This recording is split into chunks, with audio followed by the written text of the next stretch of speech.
he was one of 7. He learned the importance of sharing. With his mother, he cured his asthma with discipline, swimming in the cold water. With his father, he learned to think big. He moved to Germany, Belgium, and Switzerland. When he was 18, his family moved back to Brazil. He was left with his oldest brother and half the money. He started to sell insurance policies from door to door. When he was 23, he read in a Brazilian magazine about the gold rush in the Amazon region. So he went there.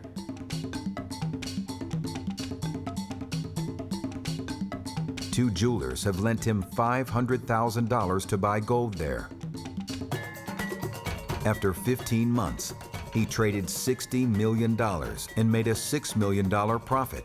$6 million, 23 years old. He should have gone to the beach, right? Wrong. Instead, he decided to build a crazy machine in the middle of the Amazon. His instinct helped him to find a rich mine among more than 100 mines. To produce gold in the middle of the jungle, you almost need a military operation to supply food, water, energy, fuel. You need to put into practice a holistic view. So he put 11 gold, silver, and iron ore mines into production from scratch. From 1980 until 2000, he went worldwide. $20 billion of wealth created for investors and $1 billion left for him. He learned very important lessons. How to identify megatrends, to find unique natural resource assets, to integrate projects, arbitrage inefficiencies, be self-sufficient. What we have always done, and are still doing, is large-scale, long-lasting, efficient, state-of-the-art, transformational, responsible. Since 2000, he decided to focus on Brazil, to build a new Brazil, because he loves his country and his people. Please welcome Eike Batista.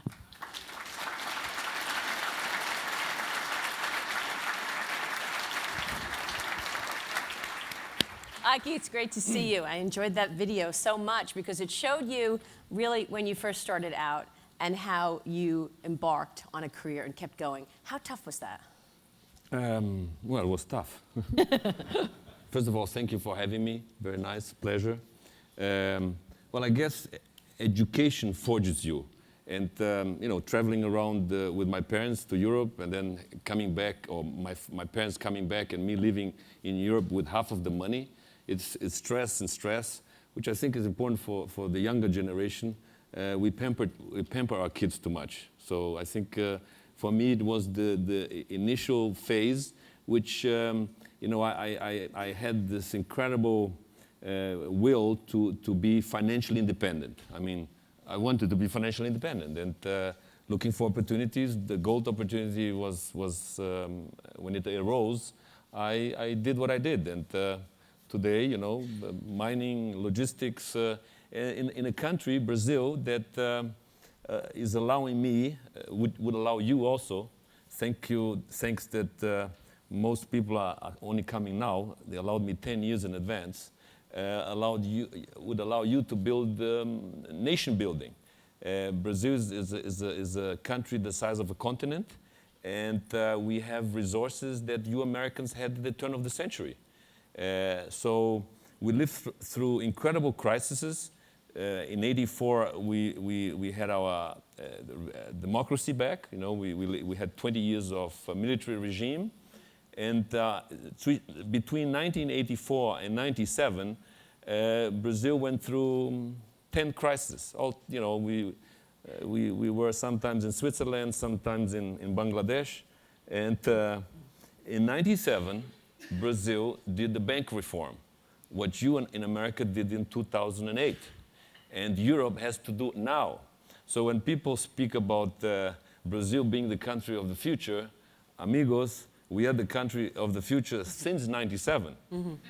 And then we were extremely fortunate to have a president, Fernando Henrique, you know, who was there for 8 years and created the zero inflation program that worked out extremely well. so that he created the base, for our President Lula, who then also stayed in power for 8 years, a man that did surprise not only us Brazilians, but probably all of you, because he embraced all Brazilians. Yeah. I want to ask you all about that, and certainly about what the trends of the world are today. But I think one thing that was very important in that video that we just saw is that you were able to spot the trend that wasn't a trend yet in terms of gold and what was needed in terms of demand. Today, commodities are in demand huge because of the growth of the emerging markets, because of China. And so how was it that you spotted that trend as a mega trend? We're all today trying to figure out what are the mega trends of tomorrow. How did you know that would be so important? Well, some visits to China, understanding what happened in the last 20 years, seeing 400 million Chinese coming into the consumer world. And, then analyzing the world resources, I have a very good picture of the world resources.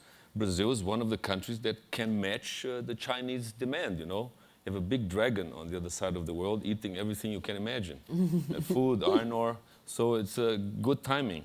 But the science really of identifying these rare assets, these I would call them state company resources. This is really what we managed to have. I learned it in my first days with the crazy machine, I only survived that operation because the mine was totally idiot-proof. It was so rich, it afforded all my mistakes.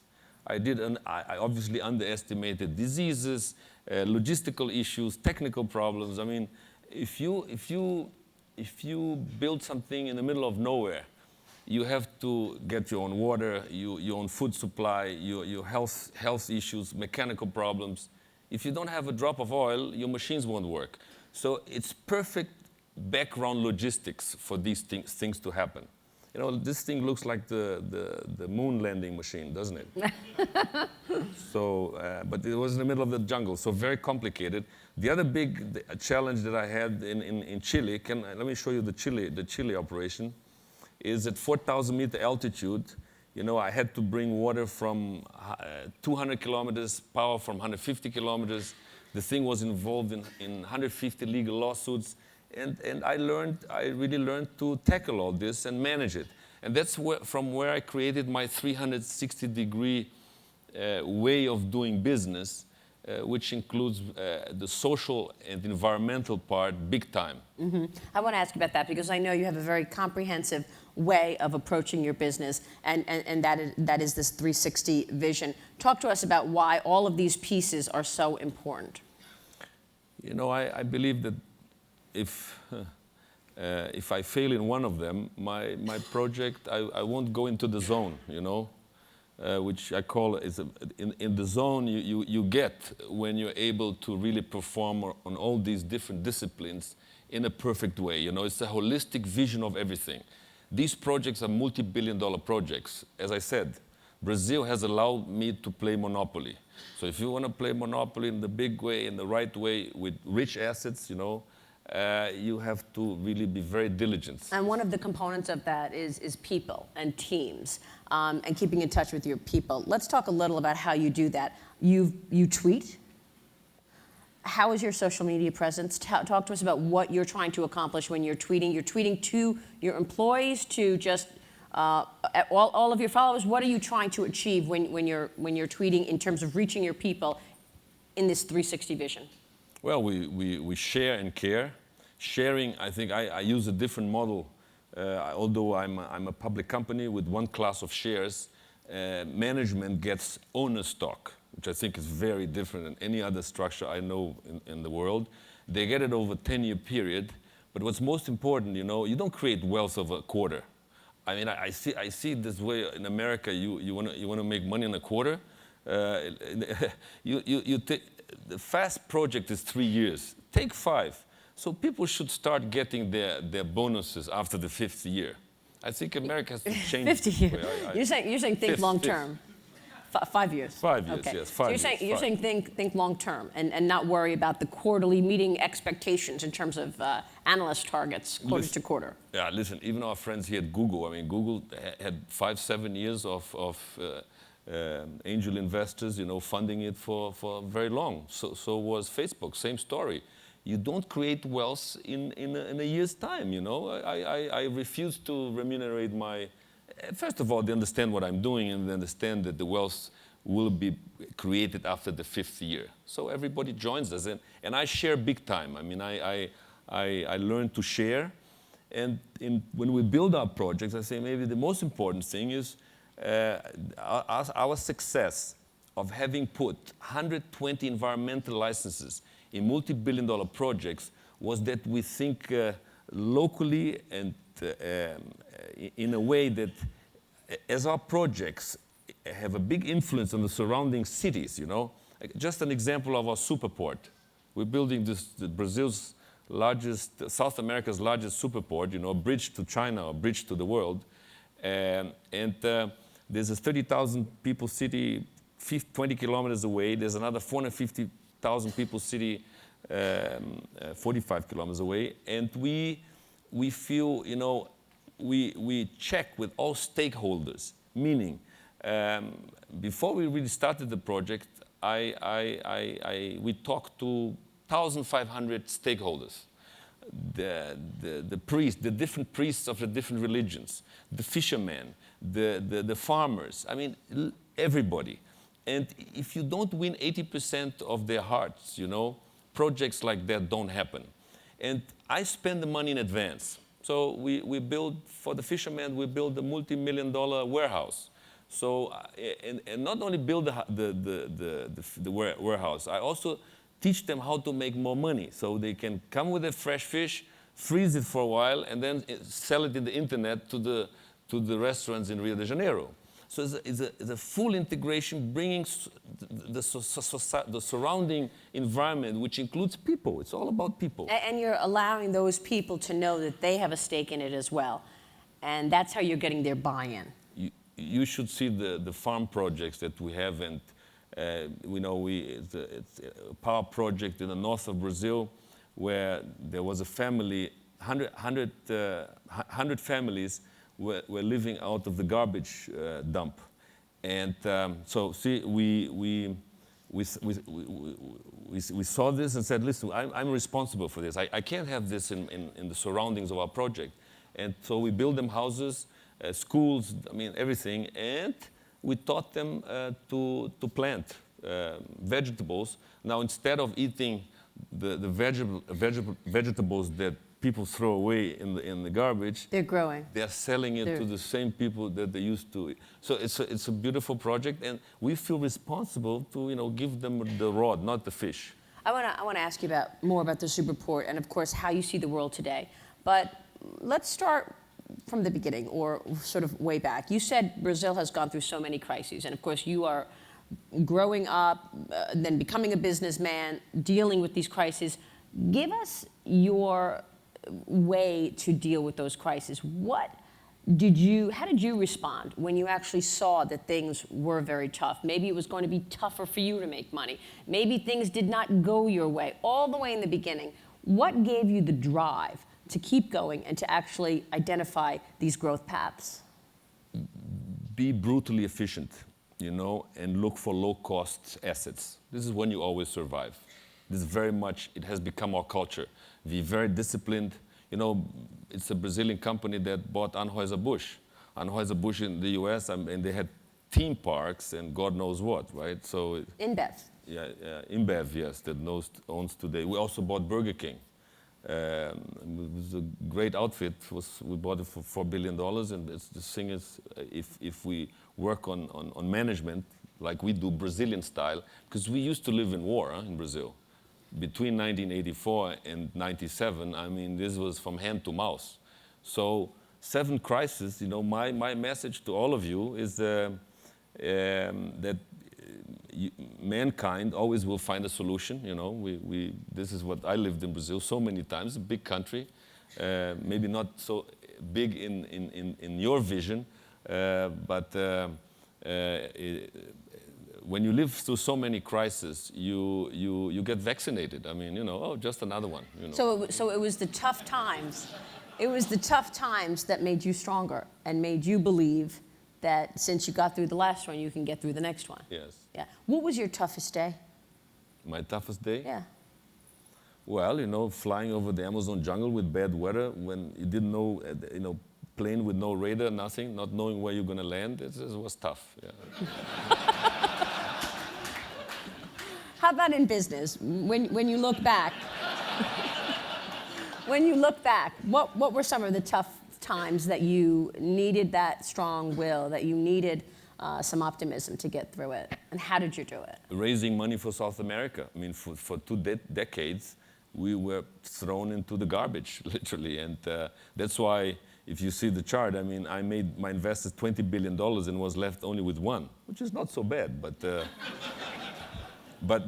I had to, you know, the interest rates charged, you know, projects that needed, you know, $300-400 million 20 years ago for South America was a major undertaking. So every time, you know, having to go to the banks and explain that my assets were worth more than the debt of my governments is not an easy task. How do you see the world today, Eike? You know, everyone's talking about China, sort of the growth that we're seeing there, 1.5 billion people, and that's really where the demand is coming from, China as well as Southeast Asia.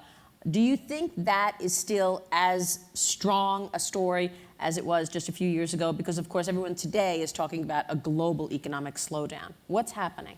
I have Chinese partners, third largest steel mill in the world, Wuhan Steel. They're building a steel mill with us in Brazil because I have a deal with them that for every 3 tons of iron ore, you guys produce a ton of steel in my country. Okay? I have to take care of value adding to my country. Rather than China just coming, paying for the product and then bringing it back to China. No. Yeah, that's not gonna happen. You add value here in Brazil, okay? Here not, but in Brazil. This is a very important point. You know, I've seen the Chinese meticulously bring 400 million Chinese into the consumer world in much more difficult times. I mean, if you look 20 years back, this is what they've done in the last 20 years. I have no doubt that the Chinese today, that 48% of their population is now urban, and they have a plan to bring this number up to 64%, which will be another 400 million Chinese. They will execute on it. That's why they've executed it for the last 20 years. Trust me, the next 15 years, or 225, is tomorrow, and it won't stop. And Brazil is a perfect fit to all this. So the wealth creation in the southern hemisphere, you know, it includes Brazil, all our neighboring countries, Africa, that most people forget. You know, some countries in Africa grow 10%. And then Asia, of course, with the biggest number, China, Indonesia, which is a large country. This part of the world is creating 20 million jobs a year. I repeat the number, 20 million jobs. So you've seen no slowdown to that, even though the government there has said things are, you know, they're worried about things getting overheated. You haven't seen an impact of slowdown. The slowdown will happen in areas. I mean, the Chinese export lots of products to Walmart, right? Well, eventually Europe has to fasten its belt, like Brazil had to do, as I said, between 84 and 97. We lived through 13 years of tightening our belt. That's c'est la vie. That's what you have to go through. Mm-hmm. Europe may grow, I don't know, 0.5%. This is probably, but won't collapse, assuming they do their bank reform. Now, America, slightly higher growth, but also highly indebted. Now, these emerging countries, and iron ore, which is something that Brazil produces, food, which Brazil is extremely competitive. You know, you survive always when you're a low-cost producer and you are more efficient than anybody else. And Brazil only exports, like you Americans, 11% of our GDP. So the Brazilian story is a 200 million people hungry consumer story, okay? Very low indebtedness. Only 5% of Brazil's GDP are mortgages, into mortgages. So imagine Brazil being what you were probably in 1990, when America had this gigantic potential pent-up demand, which we have in Brazil. So the growth in Brazil is driven from internal consumption. And whatever we export, we're the lowest cost in the world, or the highest quality in the world. Oil, soya, and iron ore, which are big items in our balance sheet. Yeah, I was really astounded when I visited recently, because it's not necessarily only the export of the agriculture, which is the dynamic part of the story, but that domestic consumption story. What do you worry about to slow that down? I mean, are you worried that the issues of inflation, the issues of moving too fast in terms of growth, will hurt the story? We need lots of Americans, Europeans, talented people to come to Brazil to help us grow, because we're running full employment. Rio de Janeiro state is 3% unemployment. We need qualified people to deploy these multi-billion-dollar oil assets. There is a Brazil that is happening offshore, which is invisible and underwater and under the seabed. That is $1 trillion story. And you know, if two companies, Petrobras and ourselves, we're going to add 4 million barrels a day to Brazil's oil production by 2020. So the numbers are brutal, and we need talent. I mean, so Brazil will become an oil exporter. Oh, massive oil exporter. Mm-hmm. So you know, Brazil is the most Western countries among the BRICS. We exactly like you in the U.S. We're a melting pot of nations. I don't look exactly Brazilian, do I? You know, I'm half German. You know, most of the people you meet in Rio, we have Spanish, Portuguese, Italian, Irish, Ukrainian. You know, very much. Is it hard to find talent to fill those jobs that you're talking about? Yes. Yeah. And this is a problem for inflation. So where's our problem? People, you know, otherwise salaries are going up, so you have demand inflation for jobs, and the execution on projects, you know, your capex may be higher because there's no products. Mm-hmm. What is the most exciting industry in your view right now? In Brazil? No, everywhere. Let's say you were just thinking about taking on a job, thinking about where you would want to go. I mean, mining infrastructure has worked so beautifully for you, and I know that that is an area that you think will continue to grow. What else do you find exciting and vibrant in terms of industry today? Well, the problem is, you know, I'm a mine-sniffing Labrador. I find these mines, you know, and 80% margins. I don't think there's another business. Yeah. I'm sorry. Enough said. Yeah. So the mining of iron ore, what's your time frame in terms of getting that product out of the ground, out of the sea? For example, let's talk about the big find of oil and gas. Yes. Well, we're going to start oil production now at the end of November, 2 years after our first well. And we're going to deploy 20 of these big Brazilian designed, engineered FPSOs. These are floating production ships, you know, that is actually a Petrobras concept. You know, each of them makes $2 billion EBITDA per year. So work it out. It's a big undertaking. Tell us about your average day. What do you do? Well, I care for my country. You know, we lost probably 1.5 generation of Brazilians through the crisis that we had to live through. You know, as I said, between '84 and '97, the year 2000. President Lula was incredible in spending money in social areas. That's what I said. He embraced all Brazilians. And I care, you know, we're going to start generating massive cash flow as of 2014. And I intend to build, you know, hospitals, infrastructure, universities, whatever. But what do you do on an average day? How does your day start? Well, I run lots of companies, 50 directors, exercise, work out, stay fit.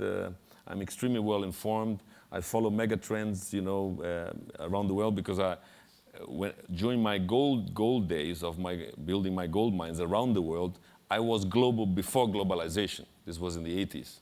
Because I had to go, and mines are where they are. So I went to Russia, and the mafia and the local bears in the Kamchatka Peninsula kicked me out of there.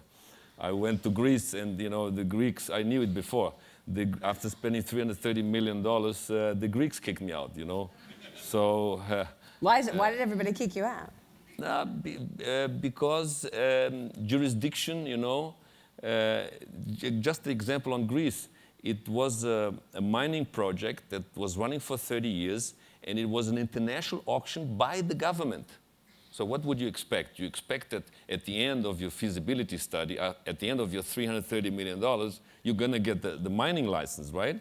Well, no, I didn't get the mining license. They changed the rule. So what do you want? If they change the rule on you, despite the fact that it was a government privatization program, the largest investment ever in Greece. So beware, I knew it before. You are one of the most successful people, wealthiest people in the world today. Is there anything that you have not done yet, whether it's on a business level or personal level, that you want to do still? Well, the three countries in South America that are phenomenal. It's Brazil, Colombia, and Chile. And we are also deploying lots of this expertise that we have in these two countries, big time. But we helped Rio de Janeiro win the Olympics. The Brazilians, I hope I'm teaching a generation of young Brazilians to share and care, because my Brazilian culture is an Iberic culture, which is my grandfather, my father, myself, my grandson. They don't look to the sides. I have learned the German way. I think community, and I think there's a whole new generation that I'm pushing the message towards. Brazil is rich. Let's share. Let's care. And I think it's working out. It is. Eike, thank you so much. Eike Batista. Show you the video on the environment to end? Yes, of course. That's all. We want to, as we wrap up, Eike wants to make sure you see an important video to show what he's doing in terms of the environment. Yeah. Let's roll that video. Andrea, quer do it?